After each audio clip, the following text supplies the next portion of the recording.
Good morning and welcome back to the Homestead. We've been gone for a little bit, and that is for one reason only. Our computer quit letting me edit videos. So because I am our sole video editor and we only have one device to do it, we had to figure that out. And because we weren't editing videos, I wasn't posting them. So let me catch up on what we've been doing. Mostly March and February's mud snow mixture. We have not added any new animals to the homestead. We haven't done anything different, but we've been talking, making decisions, making plans for our next season. So I thought I'd talk to you guys a little bit about what animals we have here on the homestead right now, where we're gonna put our gardens, what our thoughts are for this upcoming season. For this season, I think our animal number is gonna pretty much stay the same. Hello, Horatio. This is our barn cat, Horatio.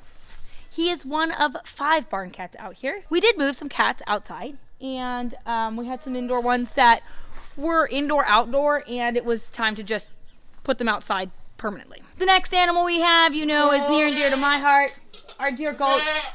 We are hoping that these guys are pregnant, and it is also my hope that I will add 1 or 2 more milkers this season. I do not know. It'll all depend on one test that we are getting done in April. So the reason I'm not sure if we're going to be adding any more goats is because we had a goat test positive for CAE last fall.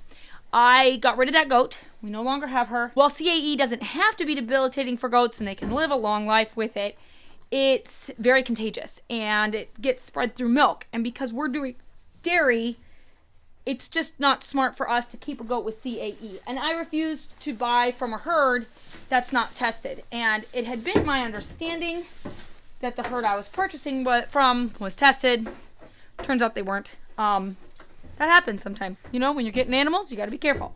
So we have the goats right now. We have 3 of them. Like I said, I'd love to add 1 or 2 more milkers to my herd this year. And I would like to add another one of our barn cats. This is Hermione. She is our OG barn cat. She has been around since 2018, I think. We were trying to do the math on how old Hermione was. But she's one of those ridiculous cats. Her tail on the tip is broken because when she was a kitten, she tried to come inside and one of the kids closed the door real fast and closed her tail in it. But it's just a little tip, so it just goes boop. She's fine. I promise. So anyway, like I was saying, I'm hoping to add just another milker or 2 so that we kind of round out our herd. And I would love to add a mini La Mancha, but they're hard to find in this area. I have looked, I have searched, and it's just like nobody breeds them. And it's why I personally am working towards growing a mini La Mancha herd. The other animal we have right now, we all know and love, our sweet piggies. Hello. How are the piggies this morning?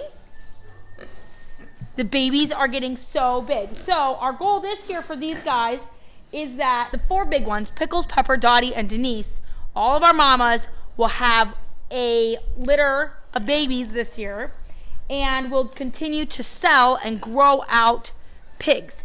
The meat that we have, we can sell because we get it processed at a USDA facility. It's very exciting. Our first processing happened and the meat is amazing. If you're one of our locals and you want meat, let me know. The other animals we have are my meat bird flock. Now when I say this is my meat laying flock, what I mean is that I chose breeds that were big and hardy and would do well during the winter time. These guys lay eggs for me personally, and then they also can, if we need to, hatch them out if I can't find meat chicks. I will say I went to Tractor Supply a couple weeks ago and they had a good batch of meat chicks and I almost got them, but it was still February and that's just a little soon for me. I'd rather find meat chicks now. And so we will be adding meat birds to our homestead this year. I do not know when, because I don't know when they're going to be available.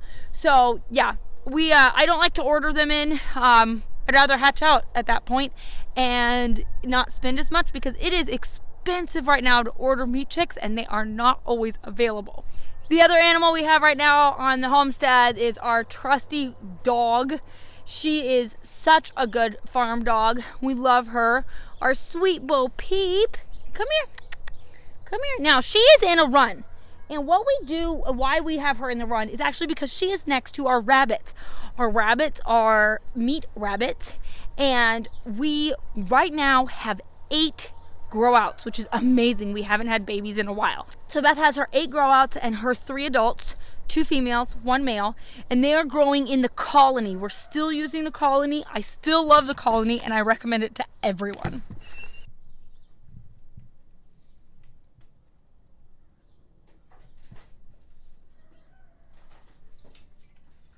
For the rabbits, we grow them out for meat, and that's another meat source for us. So while the goats are providing dairy, the pigs are providing meat, the chickens are providing eggs and meat, the rabbits are providing meat. Now we could use their pelts as well. I've never had great success with the pelts. Loved them, but didn't have awesome success with them. So I just need to keep trying. You know, you're always bad at something when you first start and you learn as you go along. We are in baby chick season. We have 3 batches of baby chicks right now. We have our first batch that we went ahead and grabbed in February, which have some egg layers, and then Josie has a personal bantam flock that she is curating for herself to be able to hatch chicks and sell bantams. This is our first one. Hello, bubbies. It is crazy to me how big these guys already are. I mean, they've not quite a month old and they've already got their feathers, and it's great.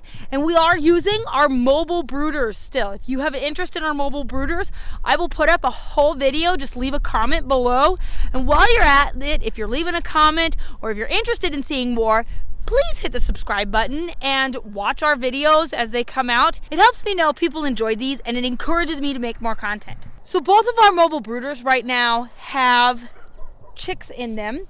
This one, though, is a batch with a mama. Hello, mama. She hatched out some beautiful babies, and I love that. And again, these are not for meat. These ones are for laying. We try and redo layers every couple of years, and this is our year to redo. And then, of course, we have Josie's flock, which gives us a ton of eggs. This past week, we got 135 eggs, which allows me to have 3 dozen for us, and then we can sell the rest.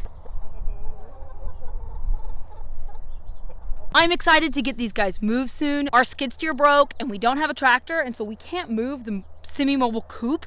If you go back, our very first video was about moving the semi-mobile coop. We built this so that we could stick the forks underneath, lift it up, and just take it wherever we needed to. Well, this coop has been here since last summer and we need to get it moved. It's gonna go right over here. We piled all the pig poo and all of the straw and stuff from their bedding in this area, and so we'll put the chickens here, and what they will do is they will scratch all this down and get it really nicely tilled into my soil, and I won't have to do any of that work myself. This area and all these raised beds here will become my garden. So this year, this is where the garden is going to be. It's going to be small. You guys have seen in previous years, I have done these huge gardens and done all this stuff. I don't have the ability this year. This year's focus is actually going to be our leased property. And then the second thing that's really important to me this year, not necessarily gardening, we'll still do tomatoes, we'll still do our regular, beans and stuff like that the kids love to snack and we love having fresh. But I want to clean out this whole space. We've lived here a long time and we've never had the ability to clean it out for ourselves. Which I know that sounds funny. The guy that we bought the place from didn't believe in throwing anything away, and so all that came with it. And it's really cool. I mean, I'm not going to say it's not. There are a lot of things that are awesome, but it's also a lot of junk. So we're going to make it so we can see things and find things. Our other thing is to fix pastures. Our land is mostly clay, and we went to a soil conference. Joseph and I went to a soil conference last week, and it was just confirming that we're taking the right steps. We'd already planned on doing a soil test and working on amending our soils so that it works well for pasture. We want to be able to pasture our goats. We want to be able to pasture our pigs. And these are all important things to work towards and work on. but we have to have good soil to be able to do it. And our clay works okay, and there's nothing massively wrong with it, but it's also not the best. So we want to make sure that we're doing the best that we can with what we have. So our focus is also going to be that, getting our pastures good. We want to be able to grow what we're doing, and even though it's not going to be big and overwhelming this year, we're going to clean things out. We're going to make it so we can find stuff. We're going to make it so we can store things how we want it, with the hope of being able to not just use this property for ourselves, but also be able to teach people all about homesteading from this property. The orchard we lease is amazing, and we paid to have it trimmed last year because it was so overgrown. It had to have something done. So that's another big thing where I'm like, yeah, I'm gonna garden, but I'm also gonna deal with taking care of an orchard. That's huge.